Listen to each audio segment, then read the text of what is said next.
to the vlog.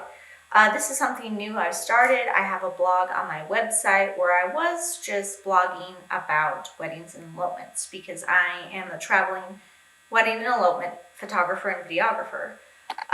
But recently I've decided to expand on that. I wanted to be more than just stories of weddings and elopements. I want there to be planning tips for weddings and elopements. I want there to be behind the scenes from what I do. And then expand it even further. What it's like to be a female entrepreneur.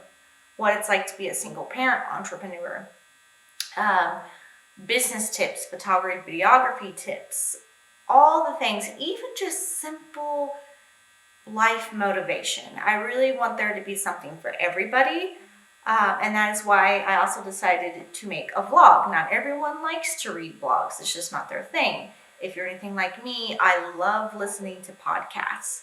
And even though I'm not ready to set up a podcast, a lot of people who do have podcasts will also film it and put it on YouTube in sort of like a vlog form. So that's why we're here today.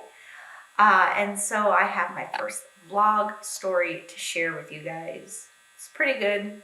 Might make you laugh. Might make you cry. But hopefully it will motivate you. And so I'd like to dive right into my first story. So last week I went to Vegas to shoot an elopement. While I was there, I had what can honestly be described as an unreal experience. I know some of you are going to hear this and you're going to think, stop it. She's lying. She's crazy. I'm not going to argue with you. There's probably a valid assumption that the story is crazy. But I challenge that. To me, what is crazy is this habit that most of us do. The act of seeing other people's lives through a beautiful filter on social media and then allowing ourselves to believe that what we're seeing is the truth. That's crazy. I'm going to take the time to be fully transparent. My life is not perfect and filtered. My life is very much unfiltered, messy, and yes, crazy. So I'm going to share a story with you. And yes, it's about the title. The time I cried with bighorn sheep and whispered to petroglyphs.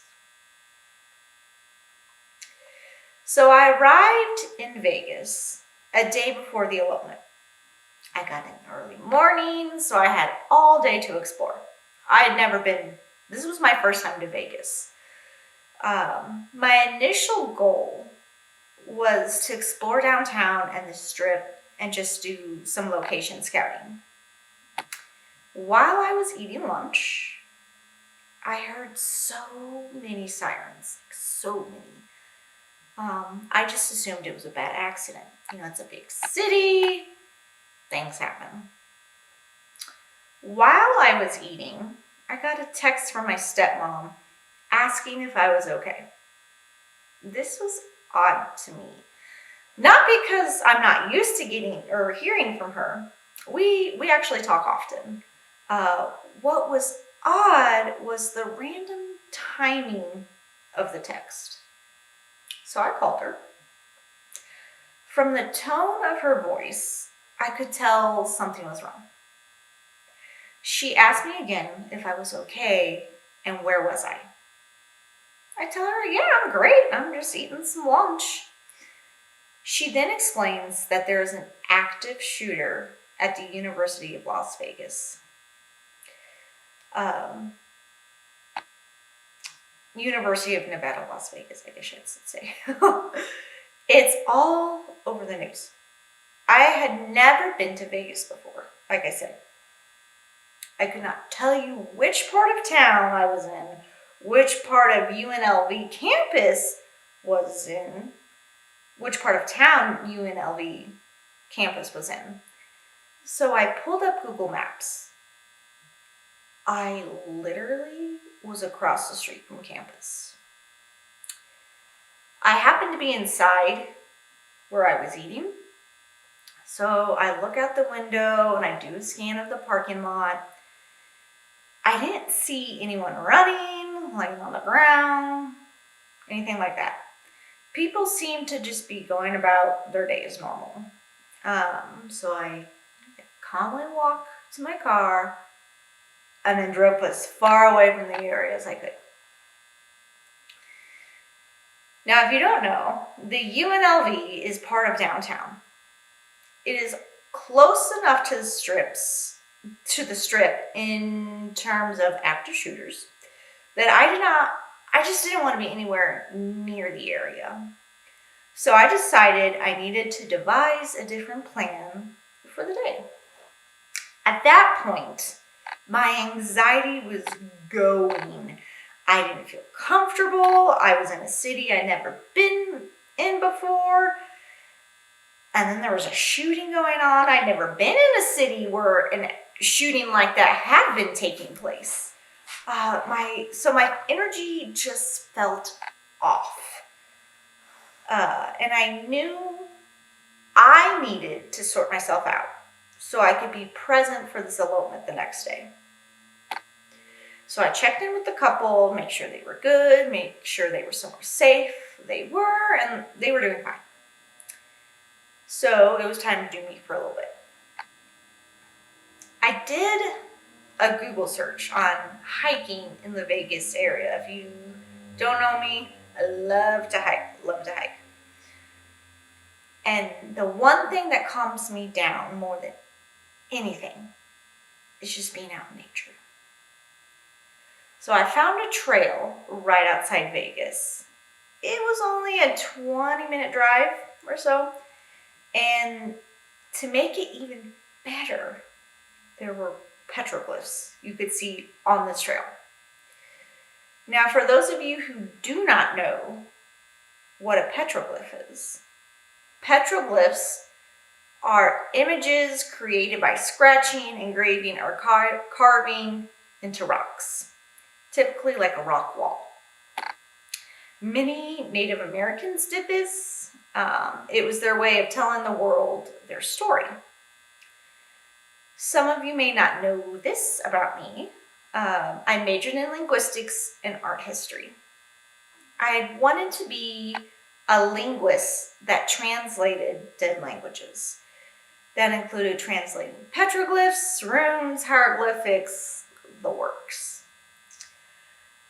I have always been fascinated with humankind, how we have evolved over thousands of years, but one thing has remained the same.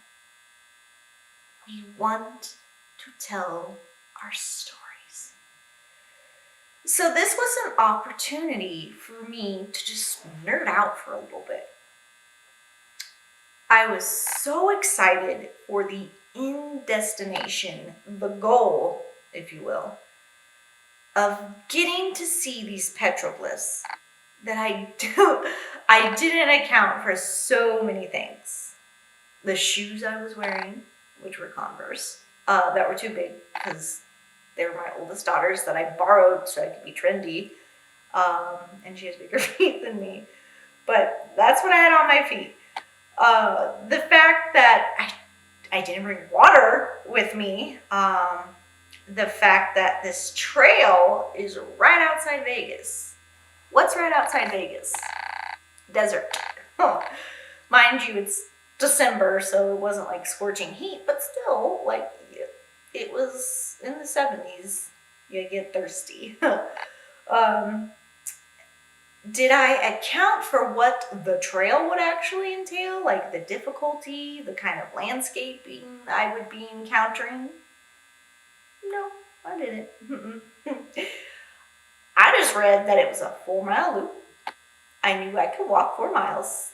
So let's freaking go. Like, that was it. That's all I needed to know. Let's go. The first part of the trail, it was easy. It was just loose gravel.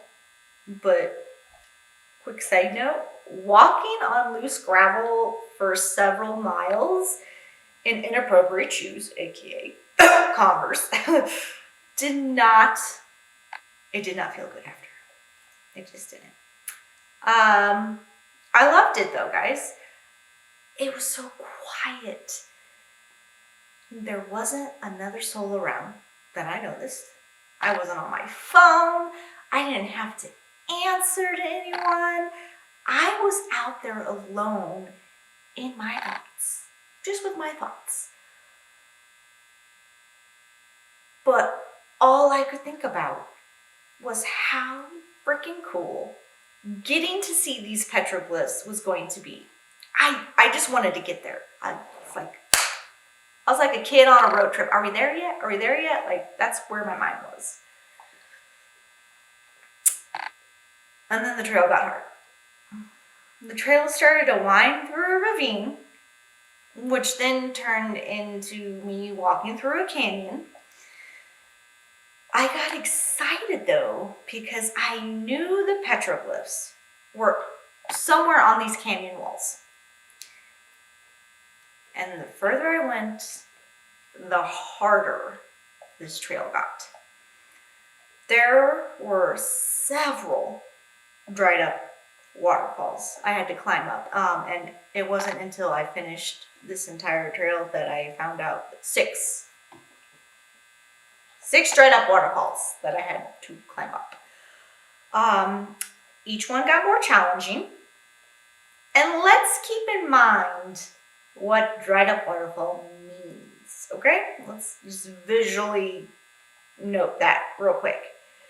It does not mean jagged rocks that provide feet and hand placements for you to climb up. The rocks were smooth and slick. Why? Because that's what happens to rocks when water consistently flows on them.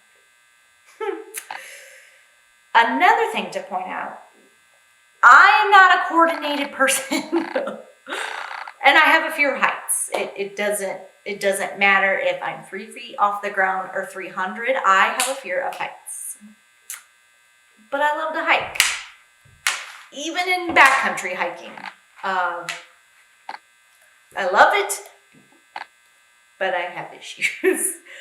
So climbing these walls was by no means easy for me.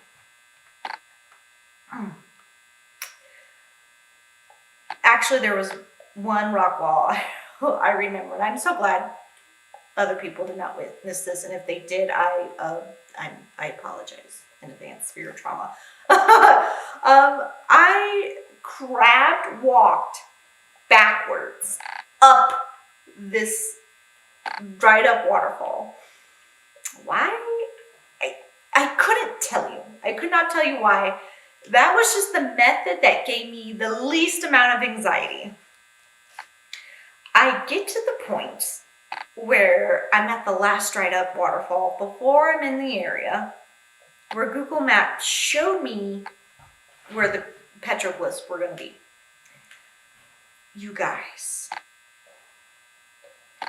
I tried so fucking hard to get up that damn thing. So hard. There was no easy gripping. My shoes had zero traction. The positions I would have had to get into to climb this wall were challenging. And my anxiety, it was getting the best of me by this point. Like, my body was just shaking. Now, anxious me just wanted to call it a day. You got some exercise, you moved your body, let's go. But there was a voice in me I had not heard in a long time. All I wanted was to do something for me. to see something that would bring my soul so much joy, to be a part of something I know I was destined to be a part of. Now, some of you may not know this. I left an abusive marriage at the beginning of this year. I spent the better part of a decade constantly trying to make someone else happy. I was told constantly that I was never good enough. I wasn't a good enough wife, a good enough mother, a good enough woman, a good enough lover, not even a good enough business owner. I was never good enough, and I would never be able to become good enough. I would put aside my own needs and wants to try and make this person happy, to try to be good enough. So now this voice in my head said, are you really going to abandon yourself again? You're finally in a place where you are safe, where you can fill your cup and know what it's like to feel joy. Are you really going to tell yourself you can't do this? You may not be able to physically climb that wall, but let's be honest. Were you able to mentally survive all the bullshit this year brought? He always told you that you needed him because you were not good enough on your own. You just survived one of the hardest years any human would have to survive. And you did it alone. You are good enough. You are strong enough. Get your ass up that wall.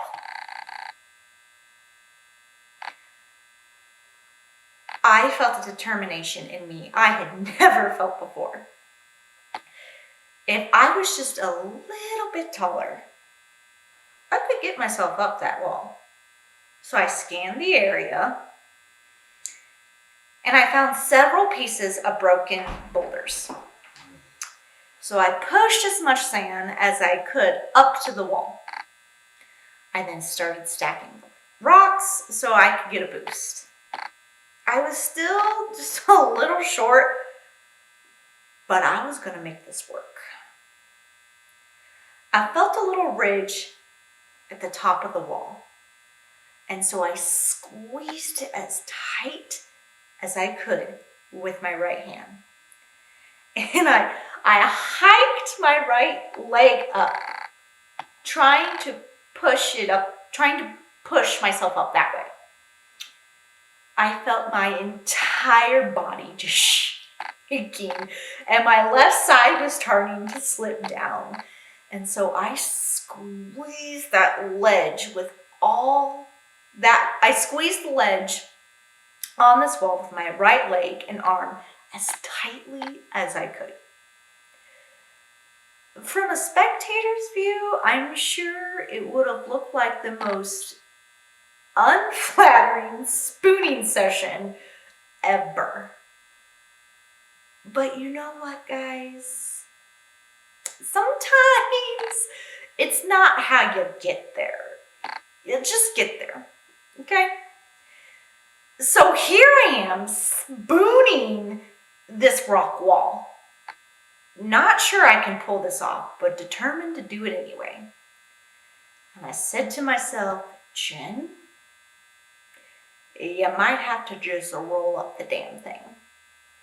So I swing my left leg around and I can feel flat ground. So I'm pushing as hard as I can with my legs. My left arm is trying to flap behind me to find something to grab a hold of so I can pull myself over. I'm making what I'm sure sounds like Chewbacca cries as I'm trying to roll myself up this rock wall. Now, I don't know if I just magically found some inner strength or nature just took pity on my beach seal body that is bellowing out like Chewbacca, like it was bad, guys, as it tries to roll up this rock wall. But either way, I finally made it to the top. I instantly fall back into a seated position, partly laughing, partly panting. Out of nowhere, a thought comes to my head. And it was, my children would be so proud of me right now. And just like that, tears just start pouring down my face. At that point, some very hard and raw emotions were just being released. You see,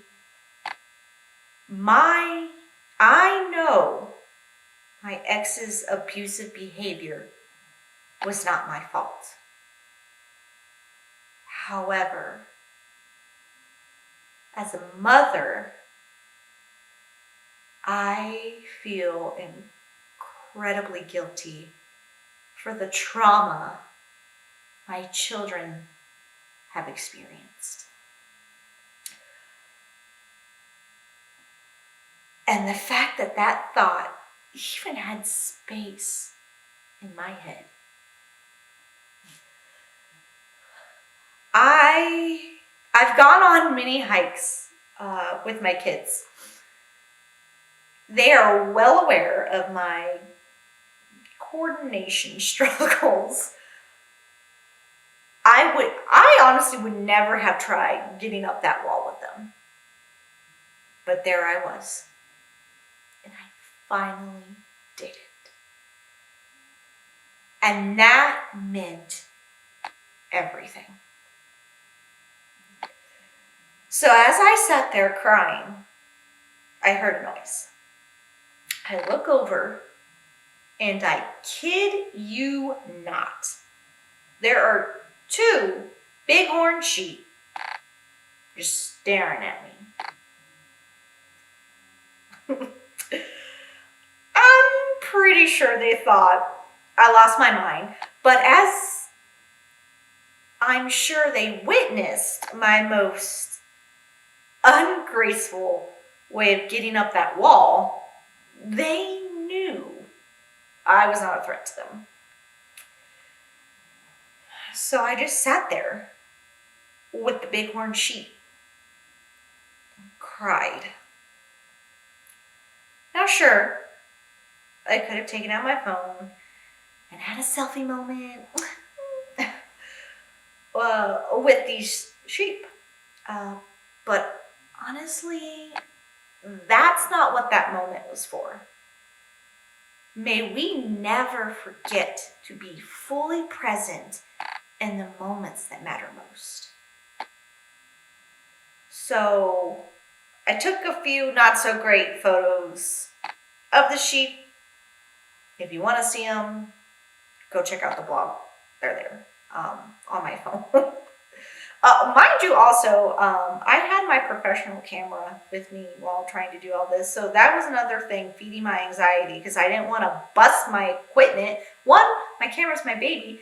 2, I had to work the next day and that was my device for working. So that's my livelihood. Such a great idea, I know.